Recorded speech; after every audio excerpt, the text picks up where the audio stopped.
Subscribe करके bell icon पे जरूर क्लिक करें। जज़ाकल्लाह। दौरान सफ़र माहवारी के गुस्ल की ज़रूरत पेश आ जाए और पानी, फिर वो तमीज़ से पढ़ना है सवाल। दौरान सफ़र माहवारी के गुस्ल की ज़रूरत, आखिरी सवाल है बस, गुस्ल की ज़रूरत पेश आ जाए और पानी ना हो, क्या तरीक़ाकार होगा? और 2-3 नमाज़ें भी आ रही हों और कपड़े वगैरह तब्दील करने में मुश्किल हो। याद रखो, मर्द को अगर सफ़र में एहतलाम हो जाए, गुस्ल फ़र्ज़ हो जाए, या औरत के मेंसेस ख़त्म हो जाएं, नहाना पड़ेगा। नमाज क़ज़ा करना किसी सूरत में जायज़ नहीं है। इस्लाम में नमाज बहुत अहम है। ट्रेन में ख़ातून सफ़र कर रही हैं, अगर पीरियड्स बंद हो गए, गुस्ल करें, वॉशरूम में जाएं, ट्रेन के वॉशरूम में जाएं, लोटा लें, गिलास लें, वहाँ से पानी लेकर अपने ऊपर, बोलो भाई, डालें। हिम्मत करनी पड़ेगी। यहाँ कम हिम्मती का मुजाहरा जायज़, बोलो ना यार, नहीं है।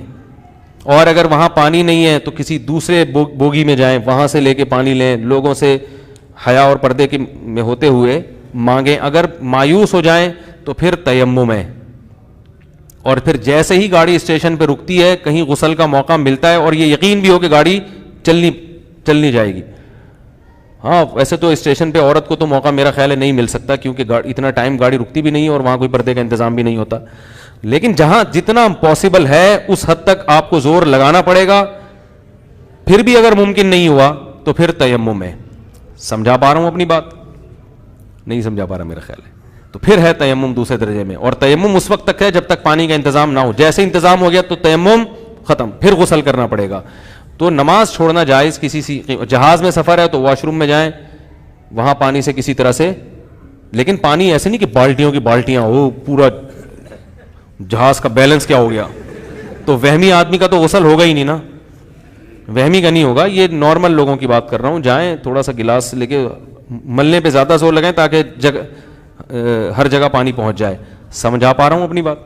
इसी तरह मर्द को अगर नाइटफॉल हो गया, एहतलाम हो गया, ट्रेन में लोग सो रहे होते हैं, एहतलाम हो जाता है इंसान को, हो सकता है, हो जाता तो नहीं है, हो सकता है, तो वॉशरूम में जाए, तमीज़ से जाके नहा के आ जाए। वहाँ घिन आ रही है, ये आ रही है, ये नहीं। नमाज सबसे, बोलो भाई, पहले। मर्द को तो यहाँ तक है कि वो अगर जगह नहीं मिल रही तो और सतर छुपाने का उसको मौका मिलता है, नाफ से लेके घुटनों तक का एरिया छुपा के सामने गुस्ल करना पड़ेगा उसको। फुक़हा ने बयान किया कि आप कहीं सफ़र में जा रहे हैं, मैदान में, और एहतलाम हो गया, तो मर्द को फिर लाजिम है कि सबके सामने नहाए, वो सतर छुपा के। बात आ रही है समझ में? उसकी चाँपें, पसलियाँ नज़र आएंगी, कोई बात नहीं, और जो है वो गुस्ल करे उसमें। हमें याद है, हम एक दफ़ा किसी गांव देहात में सफ़र में थे, और मैं तो शौक़ है ना मुझे तफरी का बचपन से ही, जंगलों में जाने का, और इधर तो वो तफरी महंगी पड़ गई। तो हम रात में, हमने कहीं बेयाबान का इलाका था, ना कोई दरख्त, तो रात को मैं सो गया। हम लोग सोए तो नाइटफॉल हो गया, तो हमने भी यही किया कि फजर से पहले जो है वो चादर वगैरह लपेटी, गुस्ल किया अल्हम्दुलिल्लाह तमीज़ के साथ। तो आदमी करने पर आए तो सब कुछ कर सकता है। सुस्ती काहली का मुजाहरा करो तो नमाज़ें क़ज़ा होंगी, तो नमाज नहीं क़ज़ा कर सकते आप किसी कीमत पे। काफ़ी है मेरा ख्याल है। सुब्हानकल्लाहुम्मा व बिहम्दिका नशहदु अल्ला इलाहा इल्ला। हाँ, एक सवाल पूछ रहे थे ये। चार इमाम को मानते हैं ना, और हम कहते हैं सारे ठीक हैं सब जी। तो फिर ये क्या लॉजिक है कि एक ही? हाँ, कह रहे हैं जब चारों फ़िक़ा ठीक हैं, चारों इमाम ठीक हैं, तो ये क्या लॉजिक है कि एक ही को फॉलो करो? भाई, चारों को फॉलो कर नहीं सकते, मुमकिन नहीं है ना, चारों को फॉलो करो। इसमें ख्वाहिशात का दरवाज़ा भी खुल जाएगा। इमाम शाफ़ी के यहाँ खून निकलने से वज़ू नहीं टूटता, इमाम अबू हनीफ़ा के यहाँ टूट जाता है। अब आपने क्या किया, आपका खून निकला, आप कह रहे हो मैं इस मसले में इमाम शाफ़ी को फॉलो कर रहा हूँ। थोड़ी देर में आपने किसी बच्ची को प्यार किया तो इमाम शाफ़ी कहते हैं औरत को हाथ लगाने से वज़ू टूटता है, आप कहते हैं इस मसले में किसको फॉलो कर रहा हूँ? इमाम अबू हनीफ़ा को फॉलो कर रहा हूँ। तो ये तीन के नाम पे क्या ख्वाहिशात। देखो, इमाम शाफ़ी रहमहुल्लाह ताला के यहाँ फासिक आदमी निकाह में गवाह नहीं बन सकता। जब आपकी शादी होती है ना, तो कहते हैं जो 2 गवाह होने चाहिए वो फासिक ना हो, नेक हो। समझा पा रहा हूँ अपनी बात? वो क्या होने चाहिए? नेक हो। इमाम हनीफा कहते हैं नेक होना ज़रूरी, मुसलमान होना काफ़ी है। ठीक है। अब 2 गवाह थे, वो नेक नहीं थे, आपने निकाह किया, इमाम हनीफा के यहाँ आपका निकाह हो गया, बाद में आपने 3 तलाक़ें दे दी।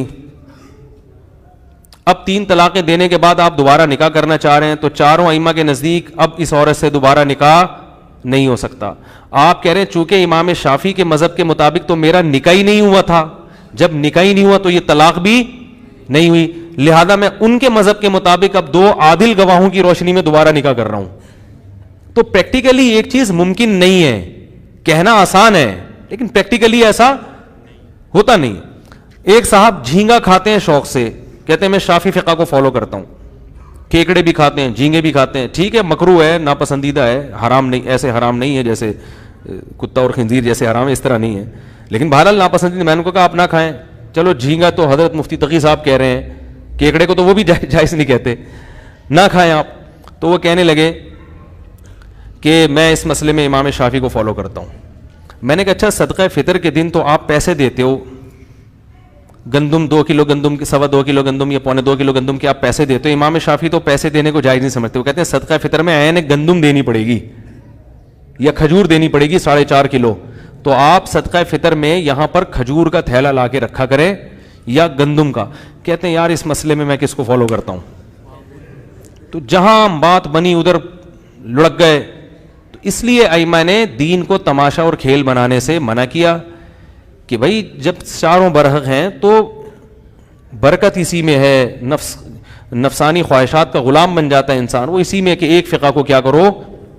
ایک اہل حدیث کا فون آیا نا میرے پاس کہ ایک لڑکی سے میں شادی کرنا چاہتا ہوں, اس کے ابا راضی نہیں ہے, تو قرآن و سنت کی روشنی میں نکاح جائز ہے. میں نے کہا اب آپ اہل حدیث ہو, سارا فتاویٰ تو ہمیشہ اہل حدیث سے لیتے رہے ہو ہے بھائی, اب آپ کو لڑکی کا عشق چڑھ گیا تو فتویٰ کس سے لے رہے ہو؟ کیونکہ فقہ حنفی میں جائز ہے لڑکی کا باپ راضی نہ بھی ہو تو بھی بالغ لڑکی اپنا نکاح کر سکتی ہے. کہہ رہے نہیں میں کسی فقہ کو فالو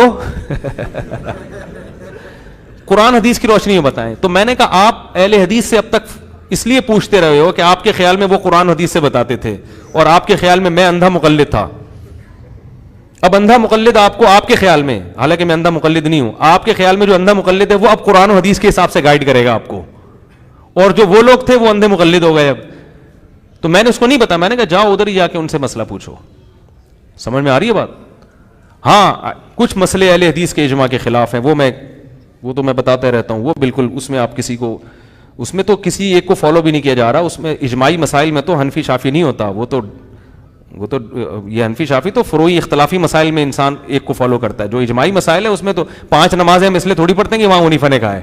امام حنیفہ کہے نہ کہیں وہ تو پڑھنی پڑیں گی آپ کو. وہ اگر کہتے 4 ہیں تو امام حنیفہ نہ رہتے, وہ مجتہد ہی نہ رہتے. تو یہ وجہ ہے کہ ایک کو فالو کرنا چاہیے. سبحانک اللہ, جی دل سے دعا اللہ تعالیٰ شفا عطا فرمائے. سبحانک اللہم و بحمدک نشہد ان لا الہ الا انت نستغفرک و نتوب الیک. زمانہ ڈھل رہا ہے مغربی تہذیب میں, لیکن